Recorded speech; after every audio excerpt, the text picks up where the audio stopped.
Hello friends, welcome to quick fire numerical solving sessions for GATE 2021. In this tutorial we'll talk about numericals based upon input impedance of a transmission line. Previously we discussed a numerical where the length of the transmission line was given in meters. Here we'll discuss some special cases where the length of the transmission line may be given in the multiples of lambda, and we'll also take up cases of the load where the load could be a short-circuited load or an open-circuited load or a perfect matched load. The formula for input impedance is this. This has been discussed in the previous tutorial where beta is 2 pi by lambda, and the transmission line may look something like this. The load of the transmission line offers three different cases. Short circuit means zero impedance, open circuit means infinite impedance, and perfect matching means the output impedance or the load impedance is equivalent to the characteristic impedance. Then the length of the transmission line could offer many cases, the most popular being this one where the length of the transmission line is an integral multiple of lambda by 2. Substituting L is equal to lambda by 2 and beta is equal to 2 pi by lambda, we see that tan n pi is 0. So I substitute tan beta L as 0, the imaginary part vanishes. What I'm left with is ZL upon Z0 in the parenthesis, and you cut this Z0, so the input impedance becomes ZL.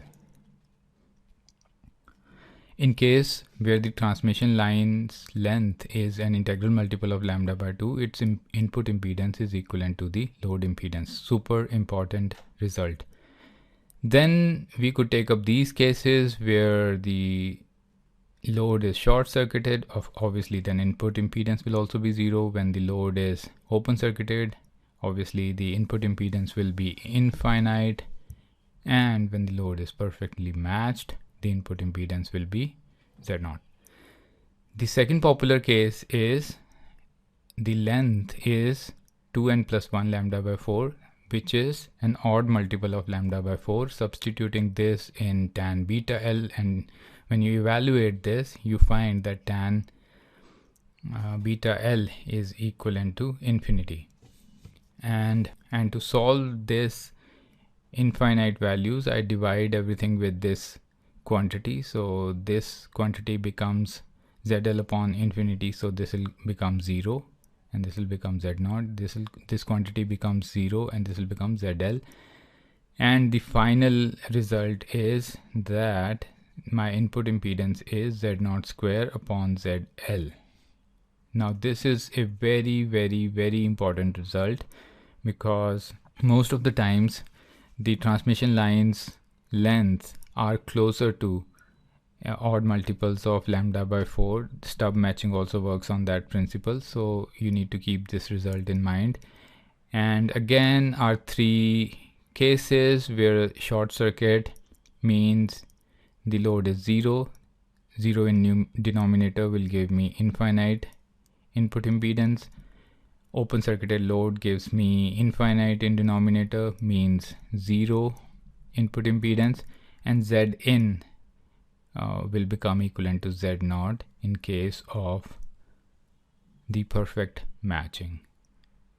Then we have this case where the length could be 4n plus 1 lambda by 8. Now in this case, when you evaluate tan beta L, you'll find that the value of tan beta L is 1. And when the value of tan beta L is 1, you see that this formula takes up this shape, ZL plus j Z0 upon Z0 plus j ZL. And then the short circuit special case, the input impedance becomes equivalent to j Z0, and in the open circuit case, Zin will become minus j Z0, and this remains equivalent to Z0 in this case also. You could simply put these values 0, infinity and Z0 in ZL's place and find this. Very easy. And finally we could get a case where the length of the transmission line could be 4n minus 1 lambda by 8. Now in this case, tan beta L will come out to be minus 1. So substitute tan beta L as -1 and you get this result where you have minus with the imaginary terms, and the short circuit input impedance will be equivalent to minus JZ0, open circuit will be JZ0, and this will not change in any of the case, and this is consistent throughout all the cases. But otherwise everything is pretty simple. You simply need to substitute beta as 2 pi by lambda and length equivalent to whatever case is given, and then calculate the value of tan beta L to find out the input impedances value. Now one such numerical could be asked where the length of the transmission line is 3 lambda by 4 and the output is shorted. So you know what to do now. You fall under this case, and under this case also you fall under the short circuited case where the Zin is infinite. So that's how quickly you should be able to comprehend the situation, because further the transmission lines could be arranged in parallel, so you know you should be able to solve that. But as I promised, we would make a table of all the special cases that we have done. So I'll see you around in the next video. If you liked it, give it a thumbs up. Take care. Bye bye.